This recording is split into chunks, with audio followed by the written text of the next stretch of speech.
Hey guys, welcome back to the garage. In this video, we're going to be looking at the door internals on a 1981 Camaro. This video is going to serve two purposes. It's been some time since I tore down the Camaro doors on Project Overkill, so it's going to allow me to re-familiarize myself with the way those door internals work and how they're connected. Also, it's going to give me a chance to document the process, and therefore we'll have a reference when I go to put everything back together. Now, I know a lot of you are kind of wondering, what am I doing messing with this Camaro door?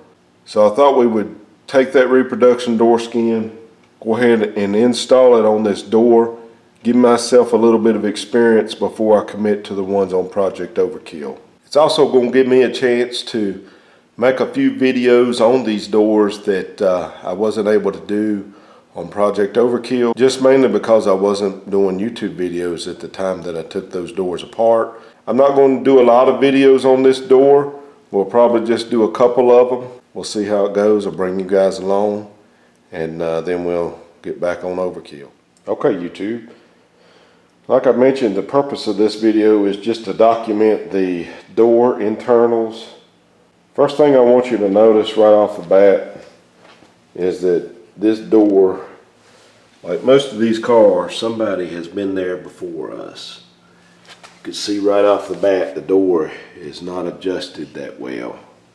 The top of it is way more in, letting the bottom of it be pushed out. That should be just a simple adjustment. Something else that I want you to notice, this mirror is pretty bad. To me, it looks like it's setting more inward than it should be, and that may just be because of the gasket. It may have the wrong gasket on it or something. We'll know a little bit more about that once we get into it, but something is definitely not right with the way that mirror is setting. Something else that I can tell you already just by a quick inspection of the hand is it's just bolted to the skin itself. There's no reinforcements, and that's typical on a lot of these second gens on the passenger door.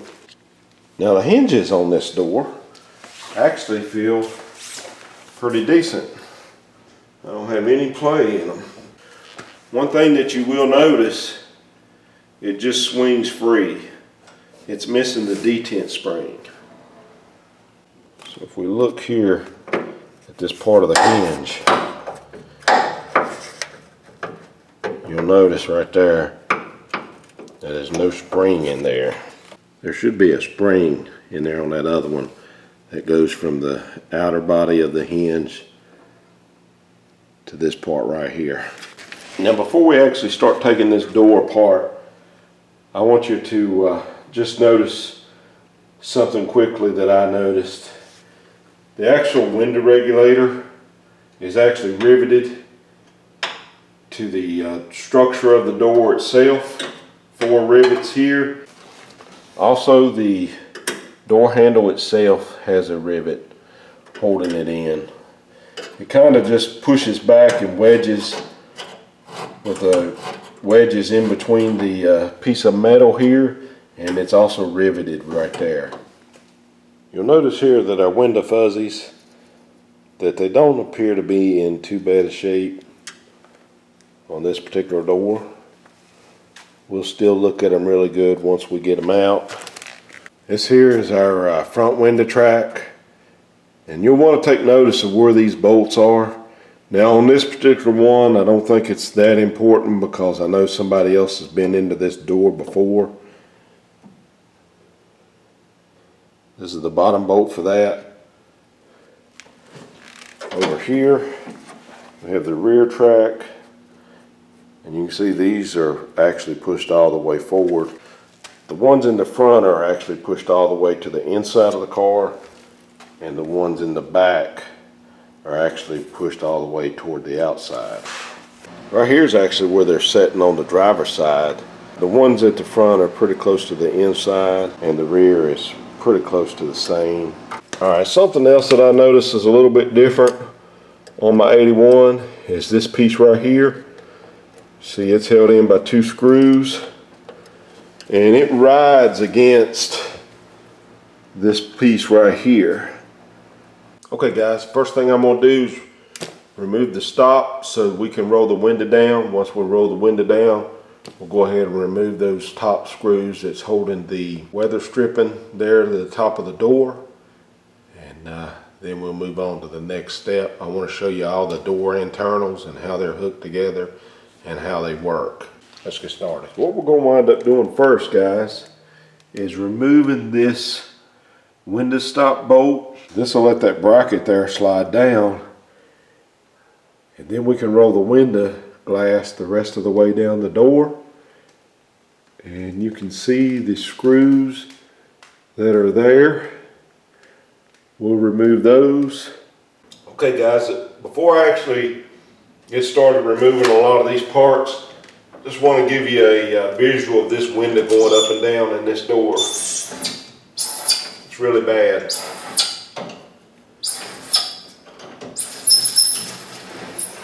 just, these parts are old and they're tired.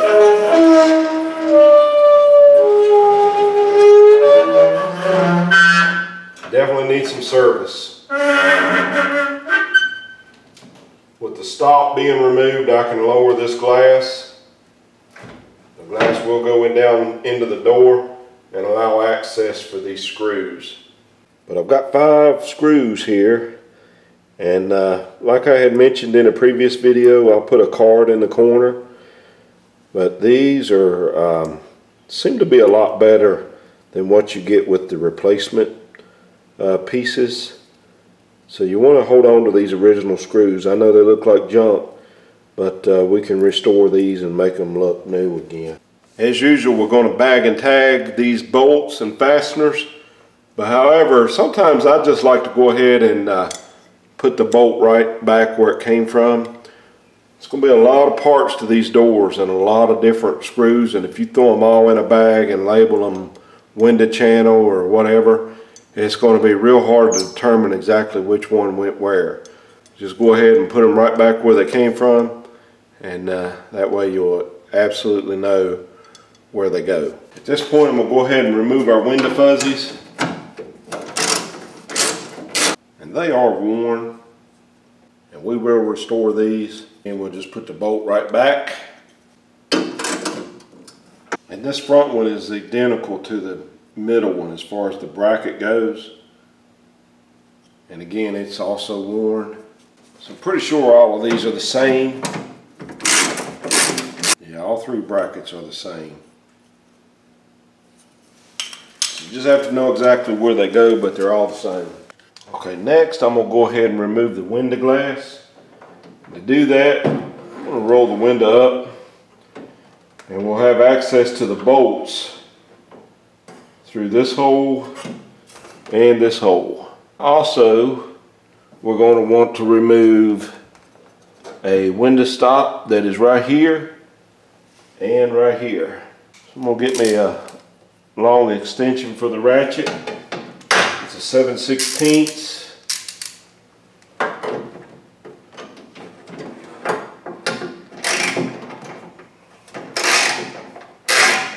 You just have to play with the door regulator a little bit and get it to where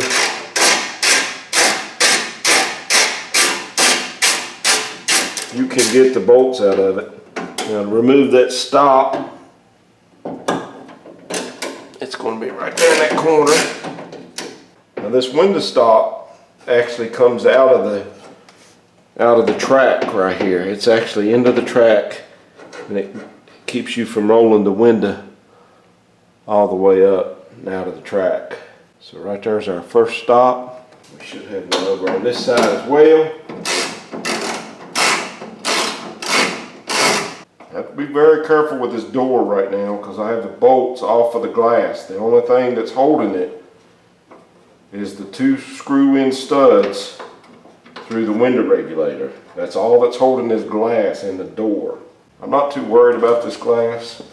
I just don't want to break it, glass go everywhere, but this glass is pretty scratched up. We should be able to pull the window regulator toward the inside of the door.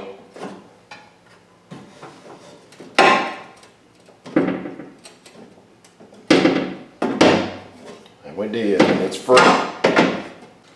Now I'm going to roll that down and get it out of my way. glass should just come straight up out of the car. There it is. There's the door glass.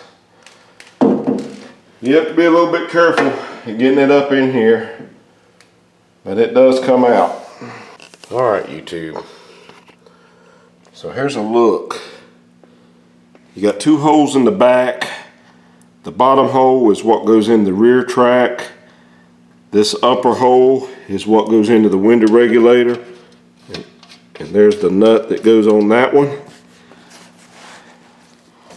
You've got a hole just before this curve. This is the other one that goes into the window regulator. There's the nut for that. And then this is the piece that, this is the other roller that goes over into the front track. And like I said, these are pretty tight. And they definitely need either be cleaned up and re-greased or replaced one. We'll evaluate that a little bit later. Okay, YouTube, my next step is going to be to get these window tracks out. We're going to take out the front one first, and then we'll take out the rear one.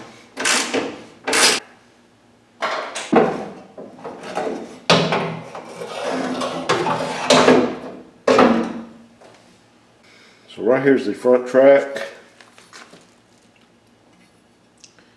And you can just see this old grease in here. It's just dried up. It's pretty hard, and it's just real sticky. There ain't nothing slick about it anymore.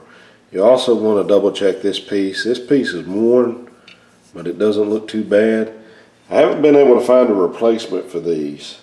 On Overkill, I wound up putting some Velcro together, and it worked okay, but I still wasn't very happy with it.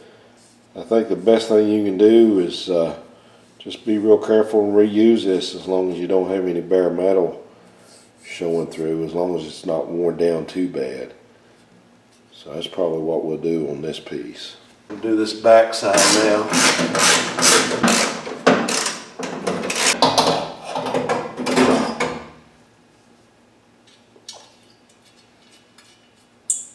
Again, we're going to put our screws right back where they came out of.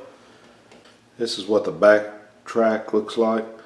And again, this is just a sticky, dried up mess. I mean, there's no grease to that. You know, like I said, it's just become hard over the years and pretty nasty. The next piece I'm going to remove is the window regulator. And I want to get all that out of the way so that we can take a good look at the door handles, inner and outer, the door lock, inner and outer, as well as the door latch, and see how everything works together. Like I had mentioned, this regulator is held on by 4 rivets.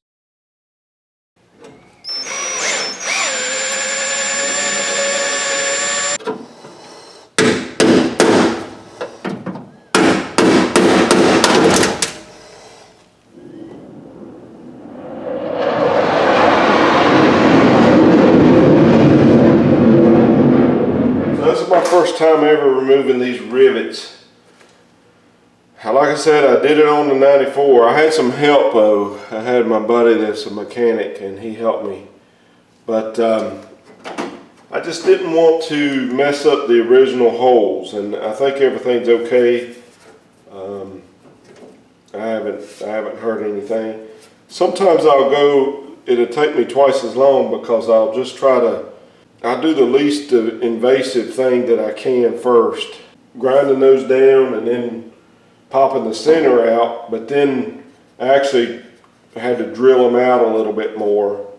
And there's probably a better way to do it, but like I said, this here is the way I did it, and it worked. I'm not really planning on reusing this regulator. I probably will put it in the car just to be able to roll the windows up and down, but I'm actually planning on doing a power conversion on these doors, actually doing power windows.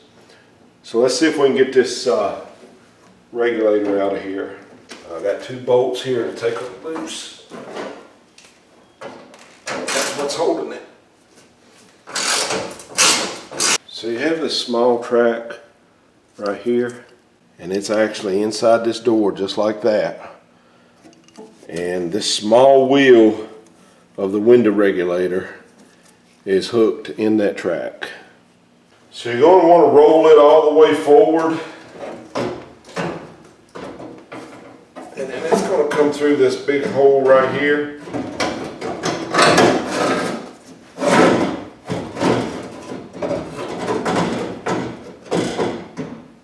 That is going to be fun to get back in without beating everything to pieces. So this is pretty much how this is inside the car here. This bottom track is actually what the window bolts to, and this tab being downward here was facing the front of the door, and this was facing the rear of the door. Like I said, this is where the glass bolts to. This is that upper wheel that is in that other track that I just showed you. And one of the reasons I just noticed, I had done some sandblasting on this car years ago and around the frame rails, just double checking everything. And I see some of that, I forget what type of media I was using. It was some type of coal slag or something like that. But it was, I didn't like it at all. But anyway, I see some of the media in the bottom track here. Some of it got inside there, and that's the reason for the roughness. And the other part of it is just age. So you might as well plan on getting rid of all this old weather stripping. Because if it's original to the car, it's probably going to be in as same condition as this. This is a really good place to look for rust, because a lot of times this stuff will hold moisture. And I know on my driver's door on Overkill I had a lot of rust right in here. The latch area is probably one of the most difficult to remove. These screws are really in there, and I've got a screwdriver bit tapped onto a pretty long 3/8 drive. Now they make a impact for this, but I don't have it, and I wouldn't be surprised if we don't bust this bit. I have soaked them. There it is. One more to do. I've got this one already.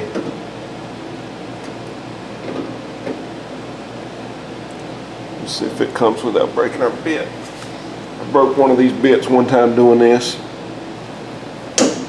That wasn't that bad.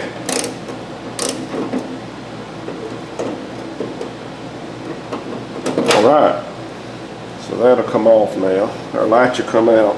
So everything is out of our door except for our inner and outer door handle, our inner and outer door lock, our latch, and the corresponding rods. All this stuff works together.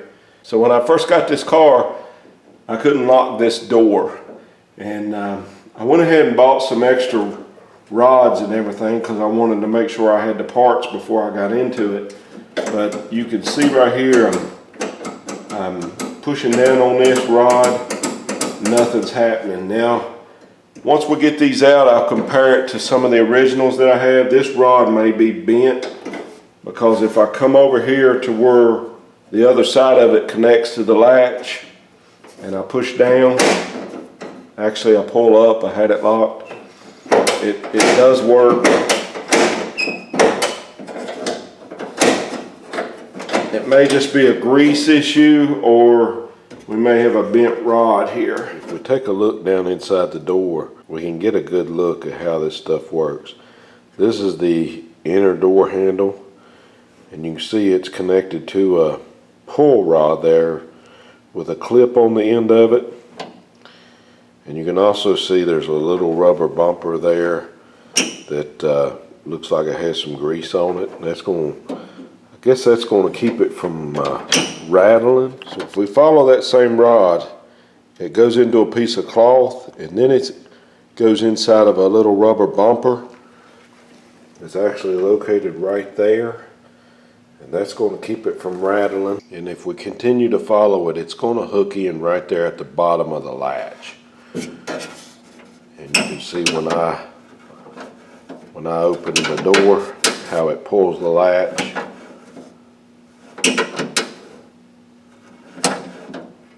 There should be a clip on it down there as well. If you look right here at the inside of the door, you can see the actual door lock. That would be this piece right here. And you can see how that pawl, I think is what they call that, is tied into the latch assembly as well. And through this hole here, you can get a good look at the outer door handle. You can see that it also has a rod attached with it with a clip. And it also goes down and goes through a hole that's in the latch. And when you pull up on this outer door handle, you can see how that works the latch. Our next series of rods is going to be for our inside door lock. And like I mentioned, this is not really working right. It's going to go down and fasten with a clip to this rod that is on the outside of the door, and then it goes back to the inside of the door and goes through the latch right there. And this is the part that I was manually doing with the lock. So I think the first thing I'm going to do is take that door lock out. So there's a clip in there. You can see it probably in the video there. We'll reach up there and see if we can pull it out. I'm going to try to do it without getting in your way. It kind of puts you in mind of a clip that goes on a brake hose.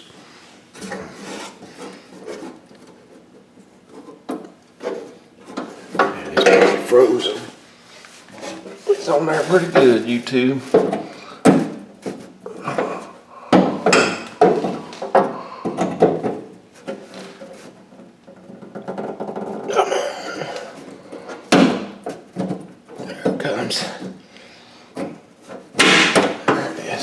This should just pop up out of here.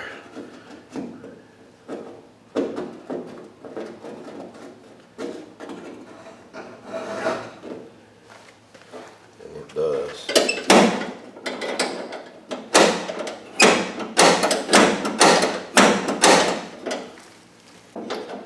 So now I noticed that with the door lock removed, it is unlocking and locking.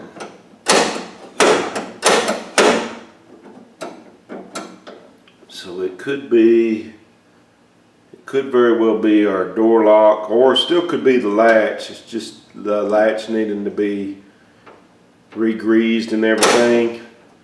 And it's just less resistance now is allowing it to work. These are probably going to break. They're dry rotted.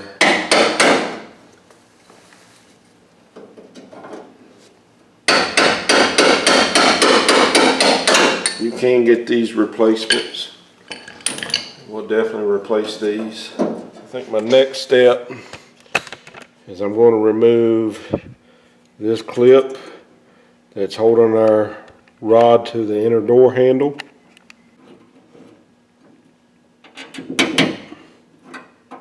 Just barely pry down and push toward the back of the door.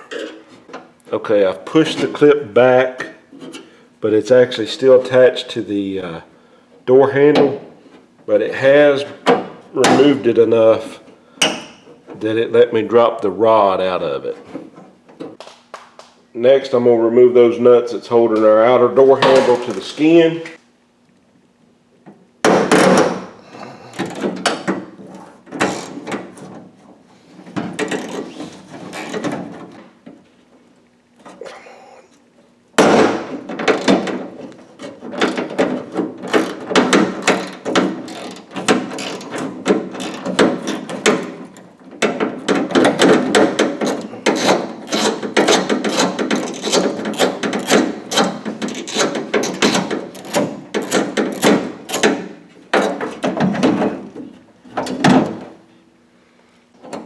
going to have to take the clip off.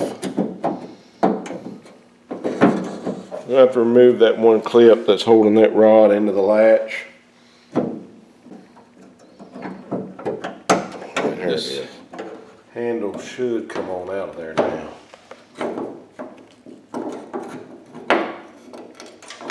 And the clip fell off of it.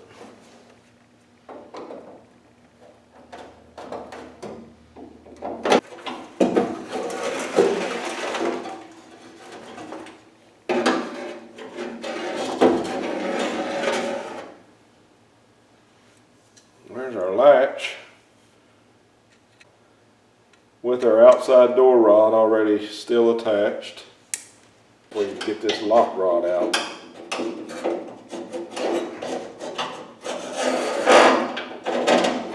There it is. We could have taken this clip off and made it a little bit easier, but I wanted to see how all this stuff was. Okay guys, the last thing I got left to do is to drill this out. I have looked these up. I believe I'm going to replace it. The pop metal here is just real pitted, real bad. So I'm going to drill this out. I don't think there's any reason to save it. Okay guys, with the door shell out of the way, I've got these rods sitting here on the workbench. And here's basically the way they would set in the door shell. You got your inner door handle. And these clips are all the same.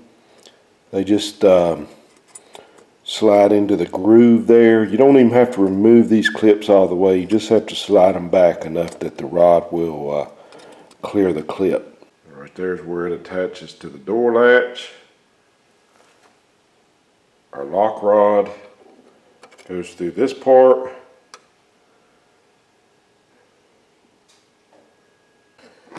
Here's our look at our door handle with the door rod the way that it would attach to the latch.